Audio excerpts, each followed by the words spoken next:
Buenos días. Buenos días. Buenos días.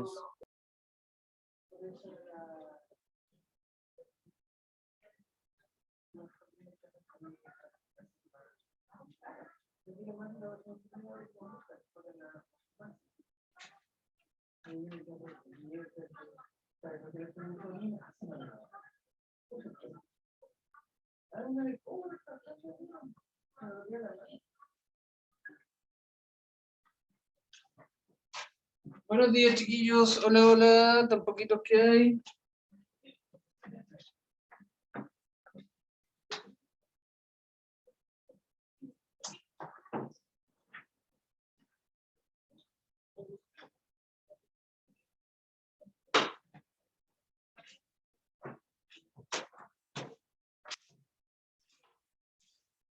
Buenos días. Vamos a dar tiempo que ingresen unos pocos más y partimos.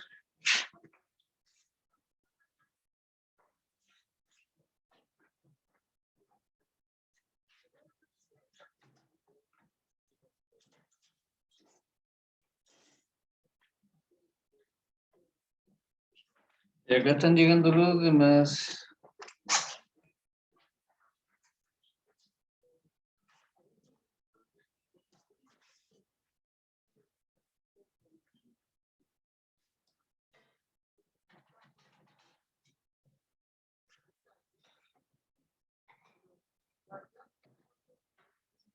Hola, hola.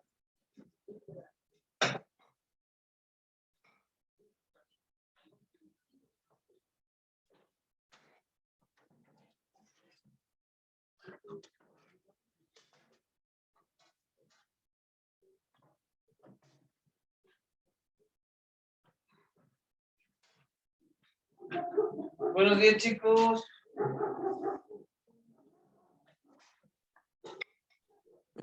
Buenos días.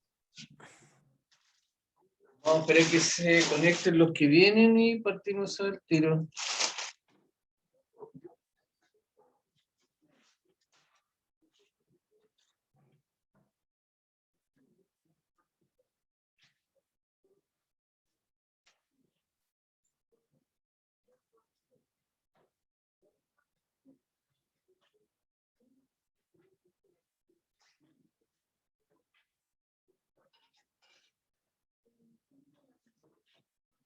Ya, chiquillos, buenos días. Vamos a comenzar con la clase y el objetivo de hoy día es...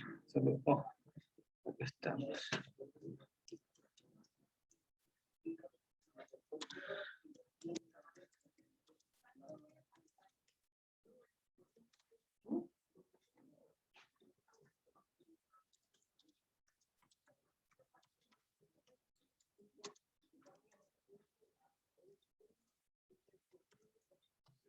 Acá estamos. Vamos a partir con las enfermedades infecciosas. La primera que vimos nosotros dentro de esta enfermedad infecciosa era lo que era el coronavirus ANTA.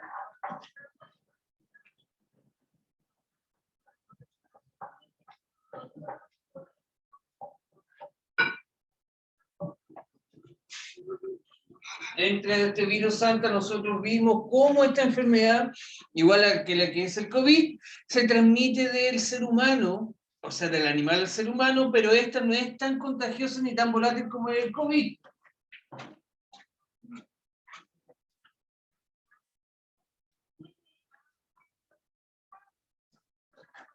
Hay que entender que la enfermedad infecciosa no es la primera vez que ocurre una de estas acá a nivel mundial. Nosotros vimos lo que era el ANTA, que viene a través de un animal, que es el ratoncito. Pero nosotros hay que ver el tema de lo que son las enfermedades infecciosas, que no han sido solamente una sola vez, sino que han ocurrido a través de la historia del mundo, a través de miles y miles de años que han pasado la historia, donde las enfermedades han atacado al ser humano sin darnos cuenta nosotros. Y obviamente día a día evolucionan estas enfermedades. Pero aquí vamos a ver un poquito de cómo han mejorado y han cambiado la respuesta de uno frente a estas enfermedades. 6 millones de personas habitan la Tierra. La mayoría de ellas están en ciudades donde muchas personas se concentran en un espacio relativamente pequeño. A pesar de que esto ha sido el resultado del enorme desarrollo que hemos vivido en los últimos siglos, también crea condiciones para un mayor contagio en caso de infecciones. En el pasado, nuestros ancestros eran considerados nómades, es decir, no vivían en un lugar específico y se movían en pequeños grupos para facilitar los viajes cada vez que, por ejemplo, se acababa la comida o la fuente de agua del lugar. Con el desarrollo de la agricultura, empezamos a establecernos en un territorio determinado. Así, inició la vida en sociedad organizada que permitió los enormes avances de los que hoy gozamos. Sin embargo, no siempre tuvimos la higiene que hoy tenemos. Obviamente, aquí lo que plantea directamente, la mayoría de las enfermedades que aparecen en la antigüedad infecciosa son a través de la poca cultura y de la poca higiene que teníamos los seres humanos. Ni el conocimiento para entender que podría amenazar nuestras vidas. Por ejemplo, las enfermedades infecciosas.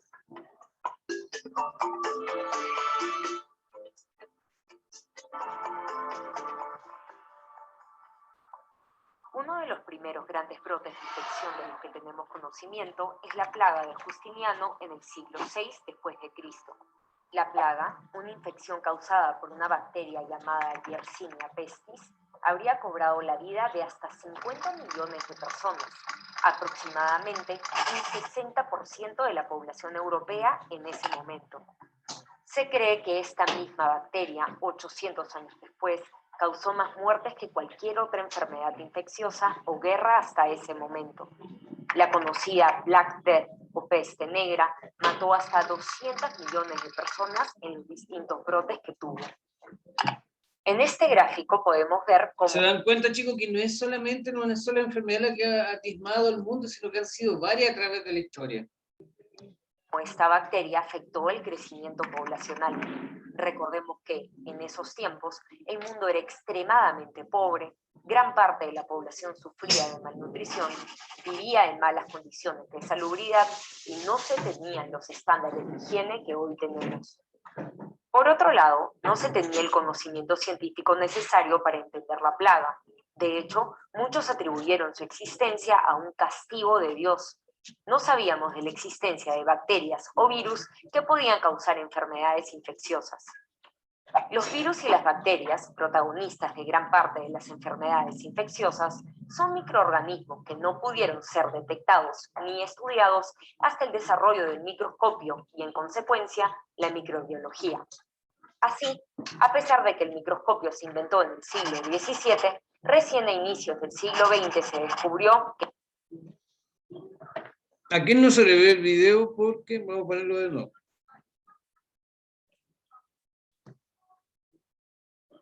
A mí no se me ve, profe, no sé si estará bugueado yo o usted, no sé. Ahí sí se ve. ¿A alguien más no se le vio? Vamos a tirarlo de acá un poquito para que se pueda ver de nuevo. Sin embargo, no siempre tuvimos... Bueno, la base de este video es explicar todas las enfermedades que nosotros vimos a lo largo de las clases, que fue el ANTA, la transmisión del SIDA, y todas las otras enfermedades que hasta el día de hoy día que nos está cogiendo, más que cogiendo, nos está molestando, es el famoso COVID. Tuvimos la higiene que hoy tenemos, ni el conocimiento para entender que podría amenazar nuestras vidas. Por ejemplo, las enfermedades infecciosas.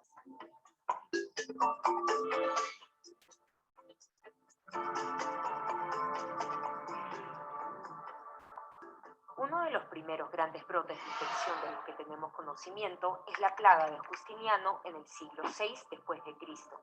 La plaga, una infección causada por una bacteria llamada Yersinia pestis, habría cobrado la vida de hasta 50 millones de personas, aproximadamente un 60% de la población europea en ese momento.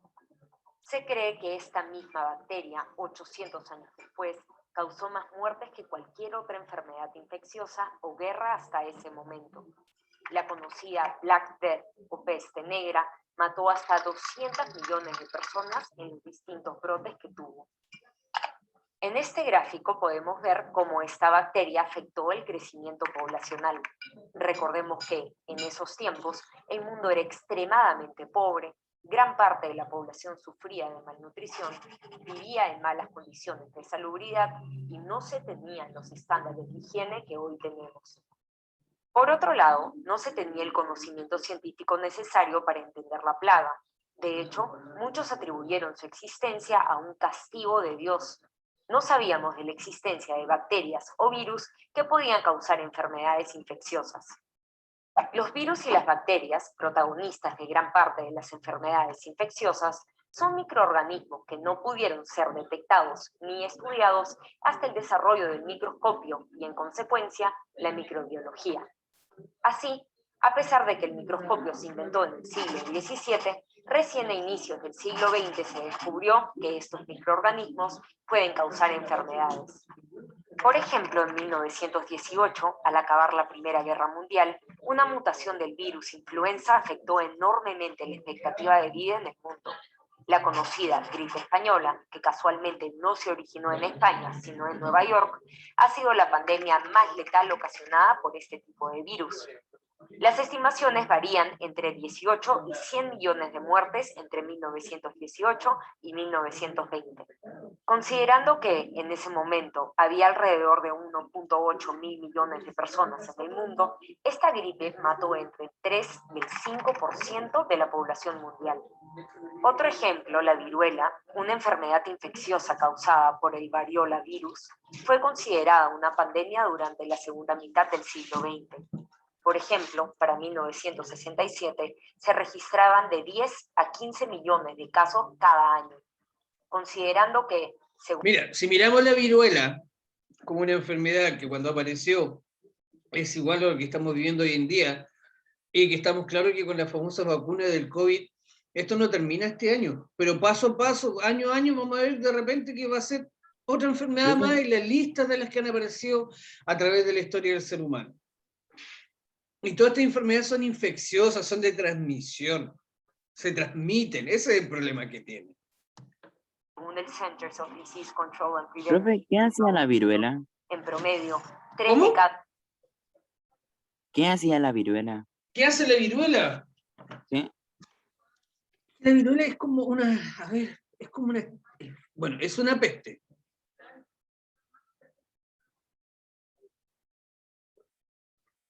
La viruela es como la peste cristal. A ver, ¿qué es lo que parte? La viruela normalmente se contagia a través también de la tos y estornudo, con la saliva. Y pero aquí está más complicado porque se puede contagiar a través de lo que es el contacto de piel.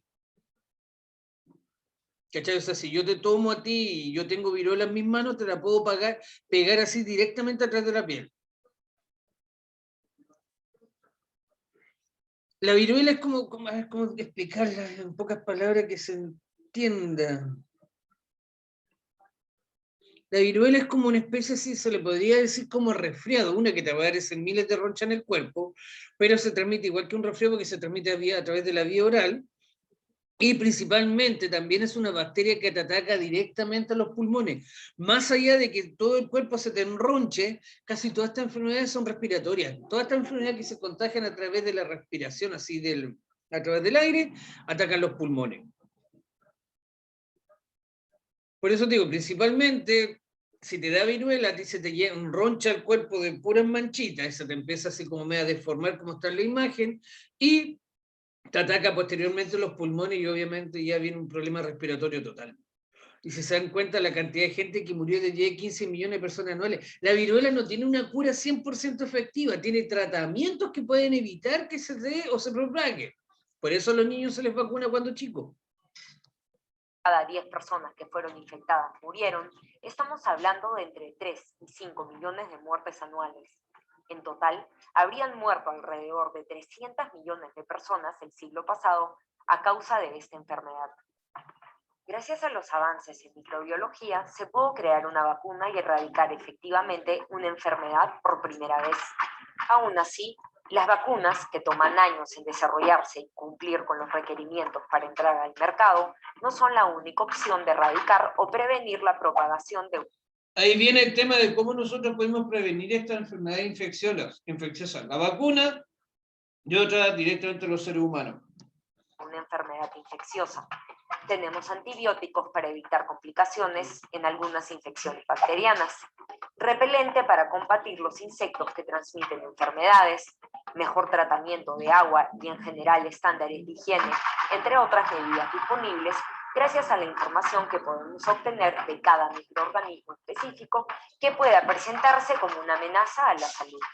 A pesar de que los virus y bacterias pueden mutar constantemente y presentar diferentes amenazas a nuestra salud, hoy estamos más preparados que nunca para evitar que una infección llegue al nivel de pérdida humana que vimos en siglos pasados. Hoy, por ejemplo, al enfrentar la pandemia del coronavirus. Según el National Center of Biotechnology Information de Estados Unidos, la mitigación más costo efectiva siempre será invertir en infraestructura de salud, incluyendo agua y saneamiento, y establecer medidas para extinguir los brotes identificados lo antes posible. Estas medidas, hace tan solo unas décadas, no hubiesen sido posibles. Si te gustó este video, dale like y suscríbete a nuestro canal de YouTube.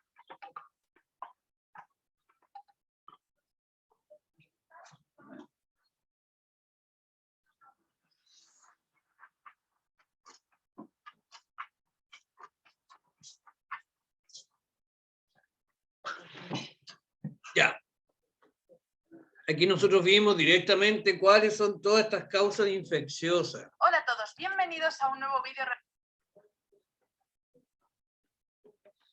Como a través de los años, del tiempo, más que nada estas enfermedades siempre han existido, pero mayoritariamente antes no se conocía qué era. Cuando estaba la peste negra, la mayoría de las personas pensaba que era un castigo de Dios, un castigo divino, porque todo era malo. El anta tendría que haber existido siempre, pero después se descubrió que era a través de un ratón. A lo mejor antes se consideraba que era un resfriado también y nadie sabía que era un resfriado. Esta es la primera actividad que nosotros hicimos de la página 70, en la cual siempre tienen, todas las páginas tienen que responder siempre esta pregunta de acá, nada más.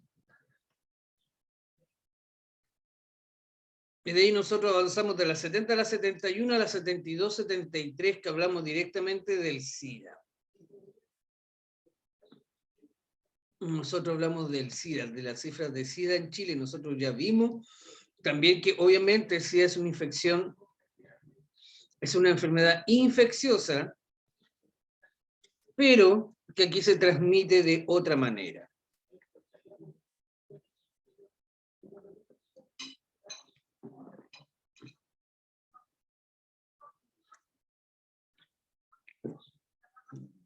Nosotros vimos de qué se trataba el SIDA, nosotros vimos el otro día de que esta enfermedad es bastante compleja y se transmite de otras maneras, y cuando también apareció en la vida de los seres humanos, en esta vida normal, la gente no sabía de qué se trataba, no sabía qué era, no sabían cómo tratar a los enfermos. Hasta el día de hoy, una persona que dice que tiene SIDA es aislada totalmente y excluida de la sociedad, siendo que no es una enfermedad de transmisión directa.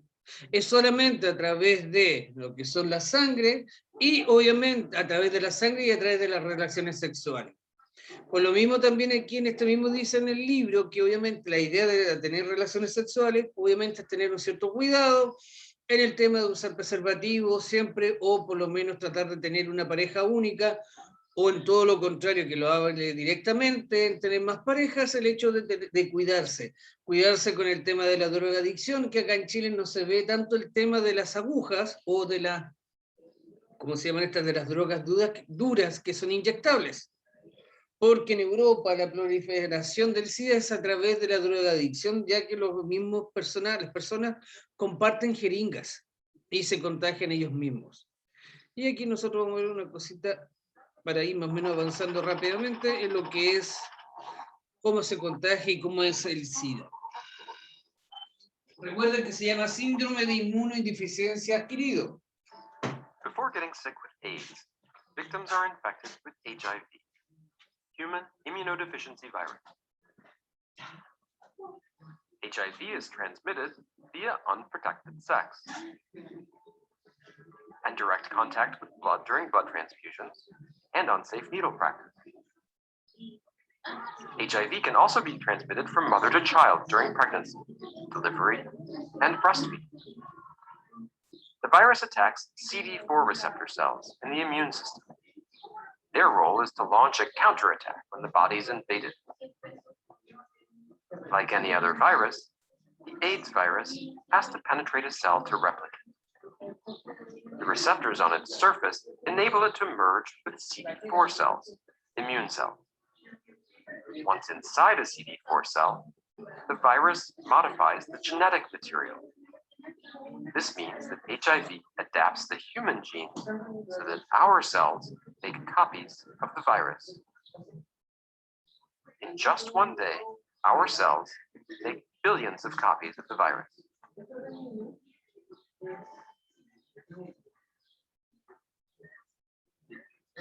During this preliminary stage, symptoms, fever and fatigue, are often mistaken for the flu.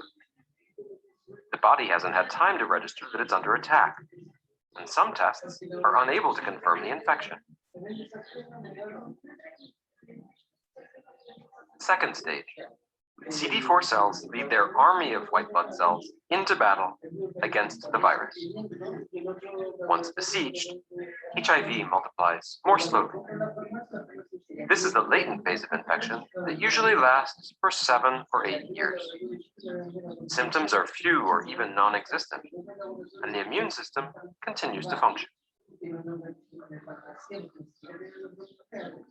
Third stage, the immune system is overwhelmed. The number of CD4 cells plummets, and the virus proclaims itself the victor. The HIV-infected person falls ill with AIDS and becomes easy prey for opportunistic infections, such as tuberculosis. It's somewhat different for young children. Their insufficiently developed immune systems are unable to combat the virus, and they fall ill very quickly. Left untreated, 50% of them don't live to see their second birth.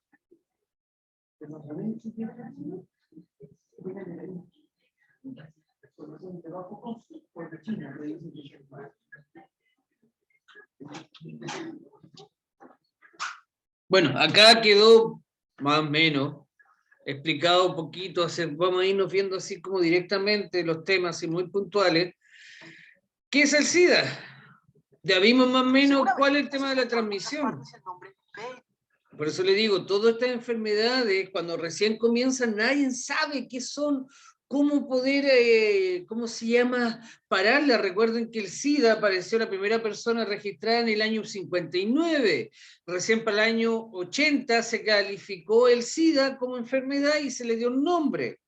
Y esta enfermedad también viene del contagio animal hacia los seres humanos. Se cree que partió en África porque los simios tienen el síndrome de se me enrolla la lengua.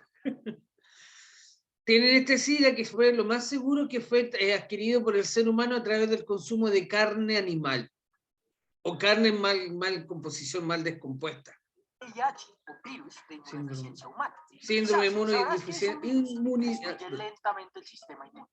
Lo más curioso aún es que con el diagnóstico y tratamiento temprano podemos prevenir todas las complicaciones e incluso frenar la diseminación a otras personas. En esta oportunidad hemos decidido dividir en dos partes este video. En el primero hablaremos de la epidemiología, las características clínicas y el diagnóstico. En nuestro segundo video abordaremos la patogenia, las características microbiológicas y, como siempre, un resumen del tratamiento. La infección por este virus destruye el sistema inmunológico, lo que conlleva al inicio del síndrome de inmunodeficiencia adquirida. Epidemiología. Actualmente, en América Latina hay alrededor de 1.9 millones de casos confirmados de VIH. Brasil es uno de los países que ha demostrado tener una respuesta fuerte ante esta infección. Produce sus propios medicamentos desde 1990 y brinda los tratamientos gratis. En Colombia, durante el 2019 se presentó un aumento del número de contagios. La mayoría de los casos se encuentran en jóvenes que están entre los 25 y 34 años de edad. Como señalamos al comienzo de este video, el uso de los medicamentos antirretrovirales altamente activos ha permitido que cada vez haya menos casos de VIH en estadio SIDA y que incluso las personas infectadas no transmitan el virus. Por esta razón, diagnosticar a las personas a tiempo es esencial. Por eso, quisiera hacerte una pregunta muy importante. ¿Alguna vez te has hecho la prueba de VIH? Si tu respuesta es no, o hace mucho tiempo, es hora. No lo olvides. El virus se transmite principalmente por vía sexual y el riesgo aumenta entre más parejas sexuales se tengan. Hoy día, la transmisión heterosexual es muchísimas veces mayor que la transmisión homosexual y el riesgo es mayor con el sexo anal y si la persona con el virus no está recibiendo tratamiento. Igualmente, el virus se puede transmitir por compartir agujas u otro equipo para preparar drogas para inyección. Incluso se ha escrito que el virus puede vivir 42 días en una aguja usada, por lo que una persona también se puede contaminar si por error se pincha con una aguja contaminada. Si una madre está infectada, puede infectar a su bebé durante el parto o cuando lo está lactando. Y finalmente, en casos muy raros como el sexo oral o por recibir transfusiones de sangre. Es importante resaltar que el virus no se transmite por dar la mano, compartir el inodoro, lavar los platos, saludar con beso, a través del sudor o la saliva, por picaduras de mosquitos, garrapatas o a través del aire. Características clínicas. Una vez el virus entra al cuerpo y ocurre la replicación en el sitio de entrada, macrófagos o células dendríticas, el virus se disemina rápidamente a los nodos linfáticos.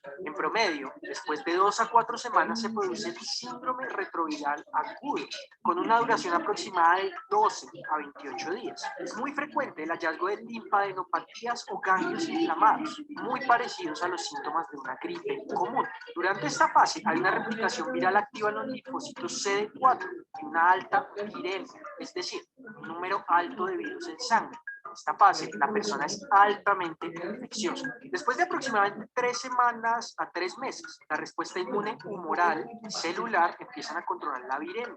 En esta fase se produce lo que se llama seroconversión, es decir, que se pueden detectar anticuerpos en sangre contra el virus. Después de esta fase, la infección se vuelve latente. Durante esta fase, la replicación del virus es muy baja en las células mononucleares en sangre. Recuerden, chicos, que el síndrome de inmunodeficiencia adquirido lo que hace el SIDA es eliminar todas nuestras defensas.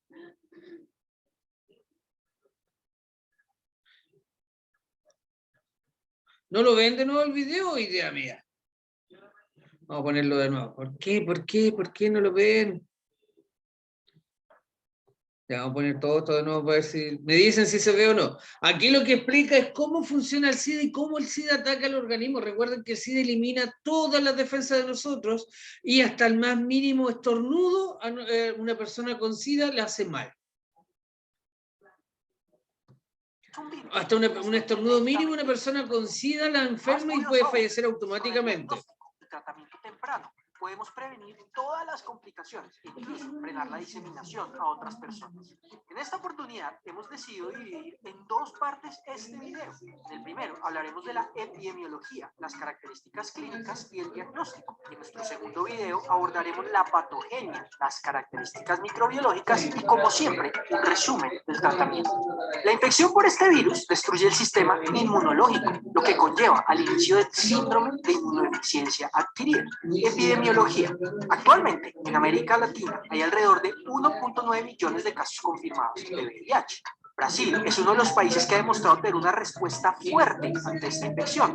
Produce sus propios medicamentos desde 1990 y brinda los tratamientos gratis. En Colombia, durante el 2019 se presentó un aumento del número de contagios. La mayoría de los casos se encuentran en jóvenes que están entre los 25 y 34 años de edad. Como señalamos al comienzo de este video, el uso de los medicamentos antirretrovirales altamente activos ha permitido que cada vez haya menos casos de VIH en estadio SIDA y que incluso las personas infectadas no transmitan el virus. Por esta razón, diagnosticar a las personas a tiempo es esencial. Por eso, quisiera hacerte una pregunta muy importante. ¿Alguna vez te has hecho la prueba de VIH? Si tu respuesta es no, o hace mucho tiempo, es hora. No lo olvides. El virus se transmite principalmente por vía sexual y el riesgo aumenta entre más parejas sexuales se tengan. Hoy día, la transmisión heterosexual es muchísimas veces mayor que la transmisión homosexual y el riesgo es mayor con el sexo anal y si la persona con el virus no está recibiendo tratamiento. Igualmente, el virus se puede transmitir por compartir agujas u otro equipo para preparar drogas para inyección. Incluso se ha escrito que el virus puede vivir 42 días en una aguja usada, por lo que una persona también se puede contaminar si por error se pincha con una aguja contaminada. Si una madre está infectada, puede infectar a su bebé durante el parto cuando lo está lactando. Y finalmente, en casos muy raros como el sexo oral o por recibir transfusiones de sangre. Es importante resaltar que el virus no se transmite por dar la mano, compartir el inodoro, lavar los platos, saludar con beso, a través del sudor o la saliva, por picaduras de mosquitos, garrapatas o a través del aire. Características clínicas. Una vez el virus entra al cuerpo y ocurre la replicación en el sitio de entrada, en macrófagos o células dendríticas, el virus se disemina rápidamente a los nodos linfáticos. En promedio, después de 2 a 4 semanas se produce el síndrome retroviral agudo, con una duración aproximada de 12 a 28 días. Es muy frecuente el hallazgo de linfadenopatías o ganglios inflamados, muy parecidos a los síntomas de una gripe común. Durante esta fase hay una replicación viral activa en los linfocitos CD4 y una alta viremia, es decir, un número alto de virus en sangre. En esta fase, la persona es altamente infecciosa. Después de aproximadamente 3 semanas a 3 meses, la respuesta inmune humoral... Más o menos se entiende un poquito de lo que se está tratando, tratar de explicarle de una forma gráfica cómo es el contagio, cómo funciona dentro de este cuerpo, porque todos hablamos del SIDA, cómo prevenirlo, cómo no contagiarnos, pero cómo nos afecta el cuerpo, cómo afecta el mismo que el famoso COVID, cómo afecta al ser humano. celular empiezan a controlar la viremia. Aquí es una manera bastante gráfica y coloquial, se puede decir con bonitos, así bien de caricatura, pero es una forma de que uno pueda entenderlo, más bien dicho, el daño que nos hace a nosotros, y nosotros esta enfermedad hasta el día de hoy nos podemos prevenir de contagiarnos. En esta fase se produce lo que se llama seroconversión, es decir, que se pueden detectar anticuerpos en sangre contra el virus. Después de esta fase, la infección se vuelve latente. Durante esta fase, la replicación del virus es muy baja en las células mononucleares en sangre y mantiene su replicación en los tejidos linfoides, los linfocitos CD4, en órganos como el vaso, el timo, nodos linfáticos y el GAL. Durante esta fase, el paciente es usualmente asintomático. Así, con el pasar del tiempo, los linfocitos TCD4 y otros, como los CD8, empiezan a agotarse. Este proceso en una persona con buena salud puede ser en promedio de 18 meses a 15 años. Al fallar el sistema inmune, la viremia empieza nuevamente a aparecer y se produce una linfadenopatía generalizada, es decir, los ganglios inflamados en todo el cuerpo. Esto se describe como linfadenopatía persistente generalizada. Algunos se pueden manifestar con el antiguamente llamado complejo relacionado con el SIDA, o ARC por sus siglas en inglés. Este síndrome se caracteriza por fatiga, pérdida de peso, sudoración nocturna, infecciones por hongos en la boca y las uñas. Finalmente, se da la aparición de una o más infecciones oportunistas o la aparición de neoplasias. En nuestro segundo video explicaremos en mayor detalle cómo se da esta progresión y qué mecanismos están involucrados en su desarrollo. Diagnóstico. Una de las preguntas más grandes que se hacen las personas es ¿quién debe hacerse la prueba? Como señalamos anteriormente, si nunca te la has hecho, es un buen momento para considerarla. Sin embargo, si estás en alguno de estos grupos, debes hacértela. Hay un periodo de tiempo conocido como periodo de ventana o eclipse. Este es el comprendido desde la entrada del virus hasta el momento en que pueda ser detectado. Gracias a todas las nuevas tecnologías, este tiempo es en promedio 10 días. Inmunoensayo enzimático o ELISA. En mi canal puedes encontrar un video específico de cómo funciona esta prueba. Esta prueba detecta anticuerpos contra las proteínas GP120 y GP160 del HIV1 o HIV2. Y en algunas partes se cuenta con la de cuarta generación que detecta el antígeno P24. La prueba de ELISA rápida es igualmente efectiva que la prueba normal y permite obtener resultados mucho más rápidos. Además, es muy práctica para hacer tamización de grandes poblaciones. El único problema es que tiene una mayor tasa de falsos positivos y las pruebas positivas se deben confirmar con alguna otra prueba. El antígeno P24 se puede detectar en los primeros 12 a 17 días de la infección inicial. Los falsos positivos son raros. Es decir, si sale positiva es muy probable que la persona tenga la infección. NAT o prueba de amplificación de ácidos nucleicos. Esta prueba se basa en la amplificación del ARN del HIV-1 y tiene el potencial de detectar el virus 3 a 6 días antes de que el P24 sea positivo. Es muy buena para diagnosticar al paciente en la etapa aguda. Reacción en cadena de polimerasa. La PCR se basa en dos posibles métodos. El primer método es la amplificación del ADN proviral del HIV-1 en las células infectadas de los tejidos. Este tiene el potencial de detectar una copia de ácido nucleico viral en una célula infectada entre 100.000 a 1.000.000 no infectadas. Y el segundo método es la cuantificación de ARN en plasma o células mononucleares en sangre a través de varias técnicas, como la RT-PCR o la amplificación basada en la RNA polimerasa. Esta prueba reporta la cantidad de copias virales por mililitro en plasma. A pesar de que es posible usarla como método diagnóstico, esta prueba se usa para determinar la llamada carga viral y nos permite hacer seguimiento del paciente y saber qué tanto está respondiendo a los medicamentos. Western Blot. Antes de que las pruebas de ELISA fueran tan buenas, se usaba esta prueba como confirmatoria. Es una prueba excelente, sin embargo, solo deben hacer las centros de referencia que cuenten con todos los estándares de calidad. Igualmente, no se debe usar para tamización, pues puede demorarse 25 a 30 días en ser positiva desde la infección primaria. La prueba utiliza un sustrato de VIH-1 purificado, que es fraccionado usando un método llamado electroforesis. Luego las bandas son transferidas a una membrana de nitrocelulosa. Una muestra del paciente es colocada en la banda y si hay anticuerpos, estos se unirán a las proteínas fraccionadas. Por ejemplo, en esta gráfica tenemos a 3 Ya pacientes. chiquillos, mira, antes que se corte esto, vamos a parar un poquito. No se me desconecten para tomar la lista y nos conectamos al tiro para terminar de ver las últimas actividades que vimos, que estas todas van de la misma mano que conciernen el tema de lo que es el contagio. Porque ya vimos un poquito lo que es el SIDA, obviamente, el SIDA en Chile. La gente se olvida de las enfermedades. Hoy en día estamos viviendo el tema del COVID y la mayoría de las personas ya se ha relajado un poquito en este tema del contagio, siendo que no es tan simple, no se ha desaparecido, pero la gente se empieza a relajar, empieza a buscar excusas para no ver el famoso tema que estamos viviendo una pandemia, que tenemos que cuidarnos, que lamentablemente nos gusta o no, tenemos que estar encerrados.